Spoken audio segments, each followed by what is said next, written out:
As many of you know, oftentimes when looking at a liminal space image, it's easy to be overcome by their surreal and bizarre nature. Unless the liminal space is fake or completely fabricated, it's hard to imagine that some of these places at one point were real. Many of them still exist in our world today, which has always been strange for me to process, especially when it comes to day-to-day architecture. I can understand trying to be unique and creative. However, maybe not being like other girls isn't the greatest idea when it comes to something like a house. A house is a home. It's a place that someone is going to spend most of their lives paying off. You'd hope that the design and care for the interior would have a lot of thought put into it, considering most people take roughly 30 years to pay off their mortgages. This house on the outside looks wonderful. It's fairly large, being reinforced with brick. These main outdoor windows are also large, bringing in a lot of natural sunlight. The living room looks fairly normal, nice open space, and there's even a cozy fireplace. The kitchen is beautiful, complete with hardwood floors and a nice backsplash. The bathroom contains 2 sinks and even a rain shower. What am I looking at here? I'm all for high ceilings, but not when it creates this odd box room effect. The clash of the warm and cool lights is also very unpleasant to look at. This box room, by the way, actually being the kitchen from earlier. Now, I don't mean to possibly dox any homeowners, but what we're looking at here is 1964 Hobart Lane in Louisville, Texas. So yes, this is an actual house, if there was ever any doubt. I seriously don't know what purpose this would serve. It doesn't look good from the outside, and it definitely doesn't look good facing in from the kitchen. If anything, I just feel like it would be an inconvenience, especially because you would have all these fumes from the kitchen just permeating throughout the entire house whenever anybody would want to cook or do anything.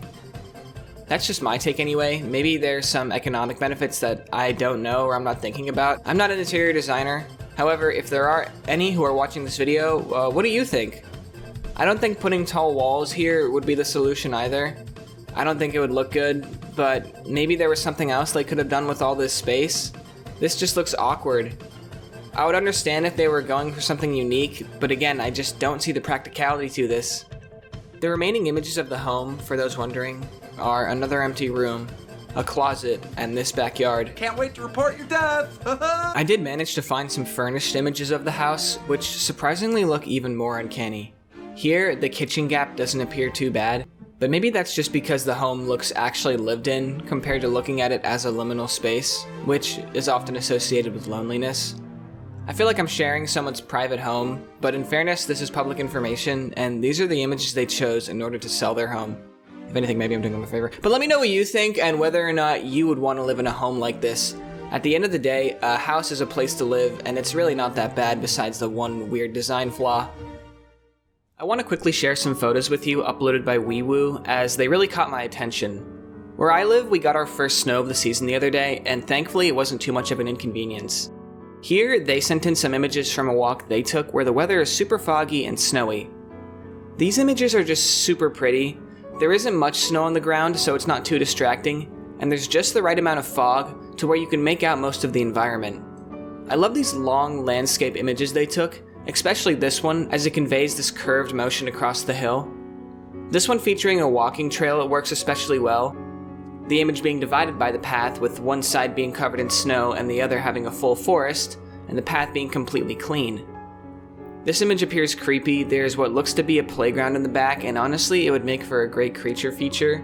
You know, one that would have like some type of monster drawn into it. But that's going to do it for today's video. Please let me know what you thought. Should I do more split liminal videos where I talk about a main subject and then throw y'all's featured images in the end? If you've got ideas as well, I'd love to hear those. Just leave it in the comments, I do read all of them. As always, thank you for watching, and take care.